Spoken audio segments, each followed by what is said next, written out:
Hello again, Jerry Stevenson, Chief Redneck in Charge at the Redneck BBQ Lab, McGee's Crossroad in Benson, North Carolina. Here in the RBL studios again today here in North Carolina to show you folks how to cook Brussels sprouts at home, just like I do at mine. Before I get into how and the what if and all the good stuff about this recipe, I'd like for you first to go to this channel here and subscribe to it if you're not already a subscriber. Click on that bell down there will notify you when videos like this, the new videos, how they're coming out. Share with us with your friends. We're doing this to try to inspire and get people to cook a little bit more than they do. And like this video as well, we always like to see the love we get for doing this for you guys. And as always, please leave us your comments as to what you thought about this video and suggestions as to what you would like to see us do in the future. So, Brussels sprouts. I guess this was one of the several things besides the boogeyman in the closet, the abominable snowman, Bigfoot, and Brussels sprouts was like, as a kid, it's like, what were you afraid of? And it was like, oh, Brussels sprouts. It was just the name, I think, alone kind of just got me like thrown off of these. But the thing about it is these things, I learned later on in life, are really good if you do them right. The ones that I'd had growing up were basically ones that were boiled. They were mush. They were like this slimy, like eating. It reminded me of the cud that a cow has in their mouth. It just wasn't tasty. So I finally bucked up as an adult, started eating new stuff, and this is one of them that we ate. And this recipe I'm getting ready to show you guys is a smoked Brussels sprouts that I do on the smoker as an accompaniment to my meats that I'm cooking, or sometimes it's just a meal in itself. So let me show you guys what we do. First thing, before we get into prepping these Brussels sprouts is I always like cooking on a cast iron pan. And this is no doubt, this is one of my favorites. This is a large cast iron pan here that I've had for several years. It's well seasoned. This thing is like my grandfather's pan that could tell these memories back in the day. And this one's no different than his right now. It's just a lot younger and hasn't had as much memories. But we're gonna go ahead. I put into this pan about probably a half a pound, depending on your preference, a pound, basically a pound's a package of bacon. This is my oil of choice when it comes to sauteing stuff for what we do, like country style around the restaurant and in the house. Growing up, bacon grease was an essential oil in our house for pretty much everything. My mom kept a crock, a small ceramic crock about this big around, about that tall. And if y'all have seen some cooking videos or maybe your grandmother's kitchen or something like that, you may have seen these crocks. And in the morning when they would fry off this bacon, it wasn't just for the bacon as a source of protein for the cook like my mom. It was the fact that they got this essential oil. I guess in North Carolina, bacon fat is an essential oil. And my mother would use bacon fat, and she's probably like, no, I did not. I think she probably used it in some cakes. You know, there's just no telling. But I remember waking up in the morning to bacon. There would always be a little bit of the bacon grease would be in my grits that she would make, and I'd pour it. She cooked the eggs in the pan after she poured the bacon off, so you got it. That evening, we would have vegetables like lima beans or butter beans, as I always call them. And we'd have those cooked in that pan as well with some of this rendered off bacon fat. And just wonderful, you know. You didn't have to use as much salt because it gave it flavor. And you didn't have to get crazy with your seasoning. Just a little pepper. And man, you were good to go. And that's kind of how this recipe is. Now that I've got this bacon going, you can start to see some of the fat being rendered out of it. I'm gonna go ahead and add, this is a diced onion, sweet onion, that I went ahead. It's not a fine dice, just a regular, I guess what they call a 1/4 inch dice. I'm gonna add that into this. just soften it up a little bit. And the, man, that's aromatic. The bacon and the onion, you know, that's kind of one of those classic combinations together. It'll make that kind of flavored oil for when we start into this, adding in our Brussels sprouts. Now, our Brussels sprouts, what I do with these is I try to get the same shape, the same size. Most of them, some of them get a little bit bigger, but you'll find out some of them are mostly fluff and they're not all hard. You really want to get them that are hard. The fluffier ones tend to fall apart and flake and dry out, whereas these crisp up nice on the outside but get soft on the inside and retain moisture.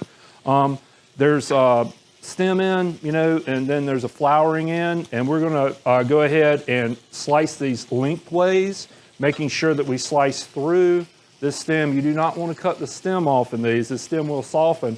If we cut this stem off, it will fall apart, much like a head of lettuce or cabbage would if we did it when we were chopping up vegetables. Man, I think I could just eat this, you know. Whew, some good smelling stuff. I want to cook this all the way through. Like I said, I wanted to kind of get this going because you'll see why here in a second when we add these Brussels sprouts in, why I want to do it. See, and this is the one I was kind of talking about. You can get sometimes where the flowers will start, it's kind of towards the top. This is one I probably wouldn't cook just because it's probably going to dry out and be tasteless and like eating paper. So, man, great smell, great smell. All right, so you see we've got a little bit of the oil in here. I'm gonna go ahead and add in these Brussels sprouts to this. Give these a stir. And what I'm trying to do is coat these with that bacon fat. As we cook these in this pan, in the smoker, I will go out periodically, like every 15 minutes, and kind of give these a turn. My goal here is to kind of give a smoke and a char on all the sides of this. And yeah, that looks pretty good. Pretty daggone good. It looks pretty coated. You can see they're nice and shiny, these Brussels sprouts. And that bacon's going to continue to render out. Continue to render out and give off more oil and more flavor and more this and that.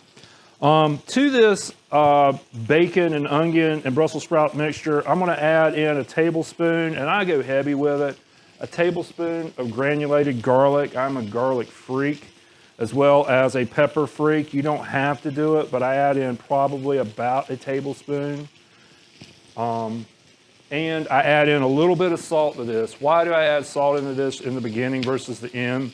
If you guys watch our videos, you know that I'm one of these folks that are always kind of like, hey, wait to salt your stuff to the end. Sometimes, you know, it's a good thing to get the meat going and stuff like that, but a lot of times in the recipes, I like to end to salt.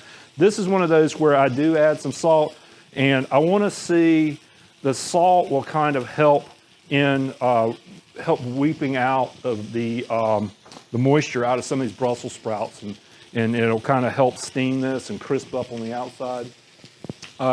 Last thing I want to do is I'm going to hit this with a little bit of our Redneck BBQ Lab all-purpose championship seasoning, just to give it an even more smokier taste. I'm going to season this, and I will go back and probably re-season it later after it's cooked down. It looks like it's a lot of seasoning. Really, it's not.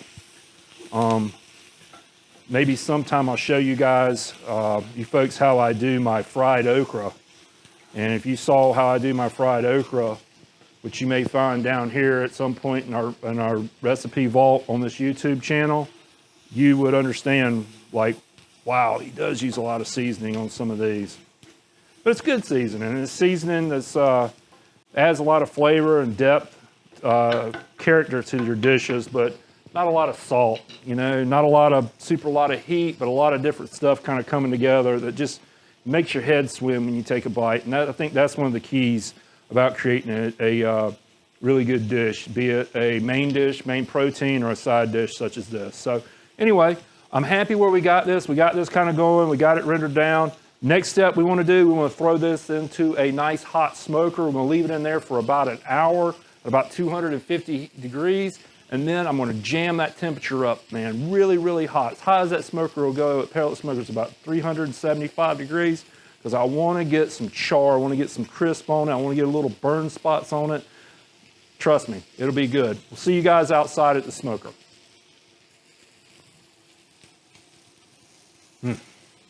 You eat that already.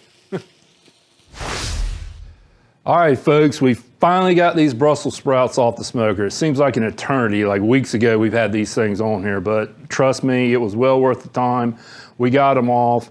Kind of recap what we did. We put some bacon and onions in a skillet, kind of got it going to build up a little bit of some oil in there so we could put our Brussels sprouts in there and mix everything up.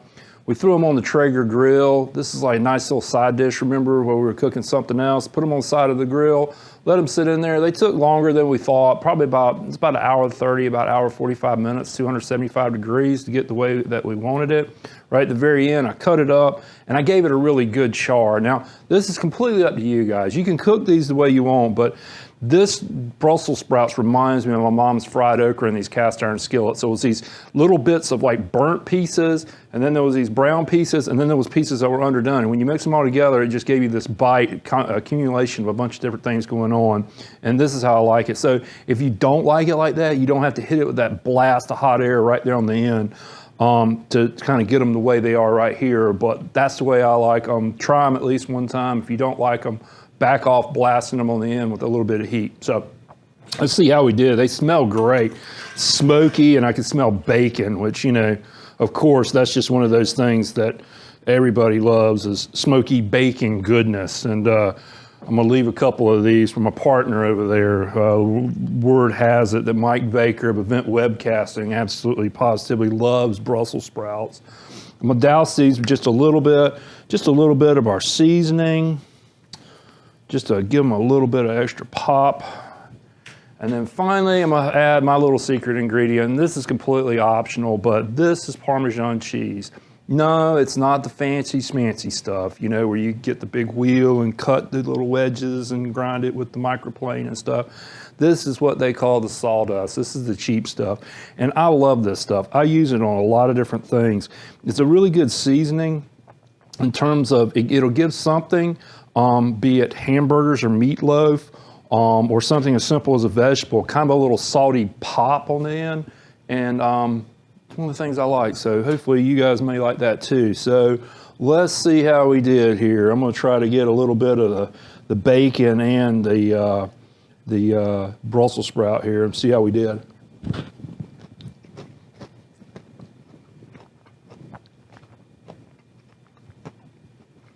I don't know if y'all got that, but it was crunchy. I mean, there's that initial crunch, and the inside just kind of melts in your mouth and it's gone. Texture-wise, it's on the outside, just kind of holds it together. It's smoky, it's salty, it's porky from the bacon, and that little bit of Parmesan cheese on the backside just gives it a little bit of like, something that really just kind of takes it to a different level for me. I apologize once again. I've tried to eat one time, but I need to eat 2 of these. That's how good they are. Yeah.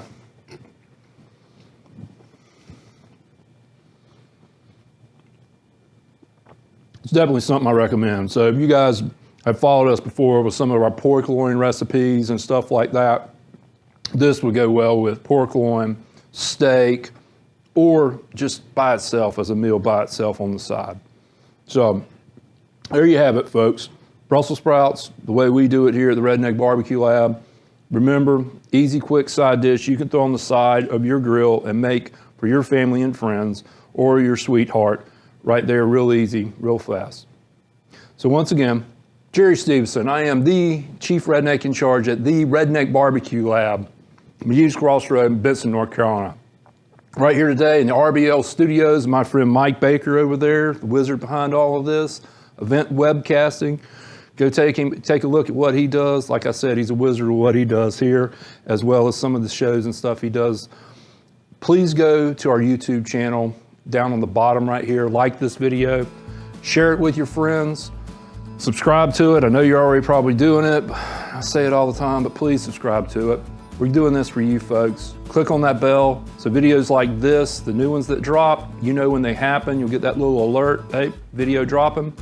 Leave us your comments, suggestions as to what you thought about this video and to what other future stuff you'd like to see us try to cook in the future. Doing this for y'all folks, you know, that's what I'm just trying to give back a little bit. The other thing, you can find our rubs, our sauces, and our cornbread mix right over here at theredneckbbqlab.com.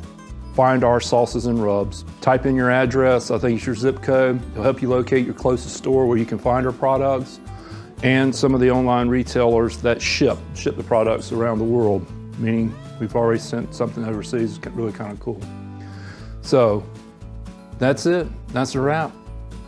You guys be patient, be kind, smile, pass all that stuff around. The world needs our positivity. That's how we make a change.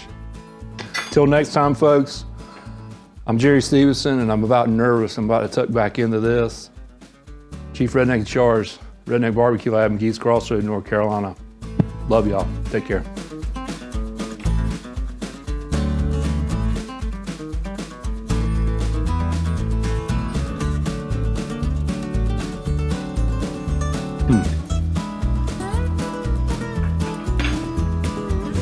It makes me happy.